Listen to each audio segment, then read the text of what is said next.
everyone, and welcome back to Intuitive Eating Principle number 4, the 4th video of this series, Challenging the Food Police.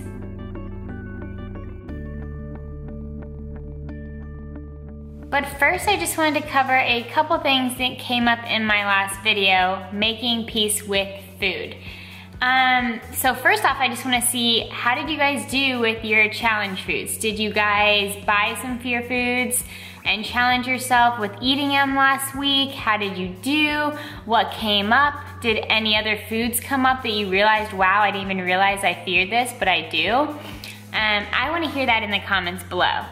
But second of all, there's a couple comments of just, I'm almost not fearful of all those foods anymore, and now I'm overeating them, and whenever I'm trying to listen to my body, I choose anything but healthy foods, and so what do I do? And the thing is, with intuitive eating, you have to make healthy decisions as well. Like, you have to choose that you're going to, for the most part, eat healthy foods and then save that like 20%. I always go with the 80-20 rule, 80% whole healthy foods and 20% leaving room for whatever I really want. Because intuitive eating isn't a free-for-all, I'm just gonna eat a ton of junk food. And unfortunately, sugar is very addictive. So if you start your day off with eating a ton of sugar because that's what I want, you're most likely going to just continue eating a ton of junk food throughout your day. Like for me, if I was just listening to my body and started eating ice cream in the morning, then I'm gonna be craving crappy, sugary-filled foods like that all day long. So even though intuitive eating is listening to your body and making peace with all food, ice cream isn't bad, but eating ice cream all day long isn't good. So everything in moderation still, everything in balance. Yes, I want you guys to challenge yourself with eating fear foods and introducing those back into your diet, things that you've restricted yourself from for so long. But if you're realizing that you're eating only not so healthy choices and a lot of sugary filled processed foods, then that's when you need to take a step back and think, okay, I still need to be making nutritious decisions, and then save that 20% for when I just go all in, enjoy those foods I love most, and kind of enjoy everything you do like in moderation though still. So again, as always guys, I say this over and over again, everything in moderation. Even good things turn bad when you enjoy them in excess. Like money, like eating healthy, because that can turn into disordered eating. All those things, when you take them to an extreme, become bad. So that's just like this kind of process and this principle of eating whatever your body is craving. Yes, listen to your body, but also be making healthy, nutritious decisions for the most part throughout your day. So just wanted to clear that up. Hopefully that helps a little. And now let's quickly cover principle number 4, challenging the food police. Because challenging the food police, guys, this is the guy in your head that is telling you that you are good for restricting yourself, for not eating that piece of cake, for only eating a certain amount of calories or a certain amount of grams of fat a day.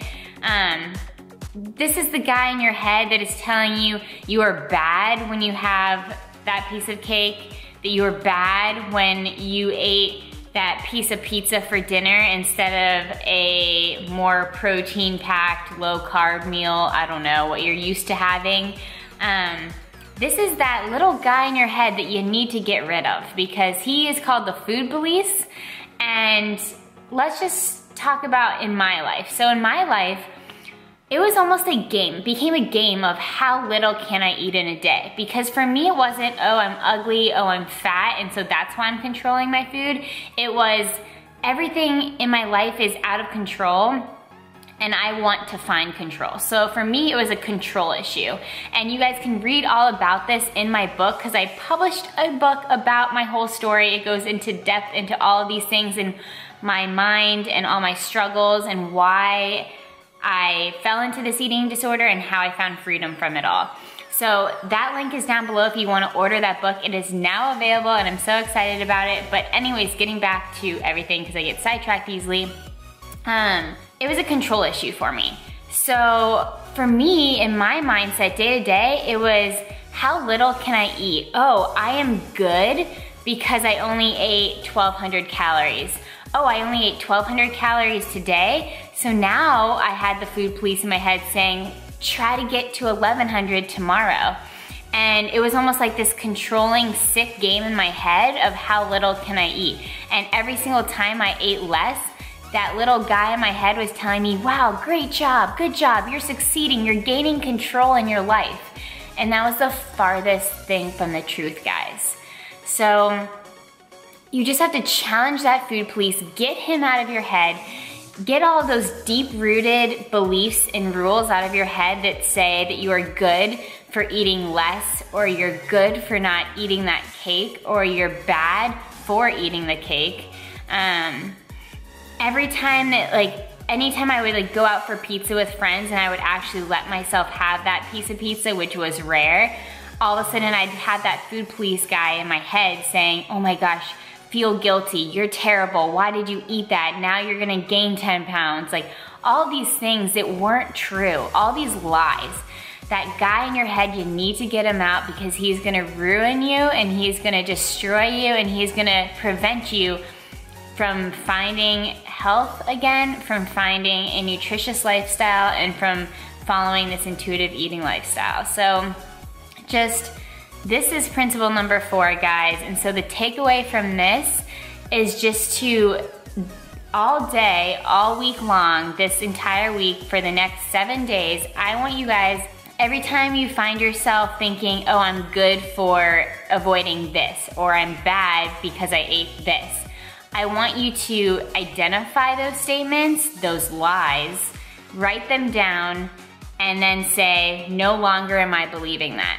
So down below, number 1, I wanna hear about last week's video, what foods you challenge yourself with, how did it go? And number 2, I wanna start hearing comments below about what kind of statements you've been believing from the food police and how you are going to get this little guy out of your head and start allowing yourself to live freely and to live with peace with all food and just get all these rules out of your head.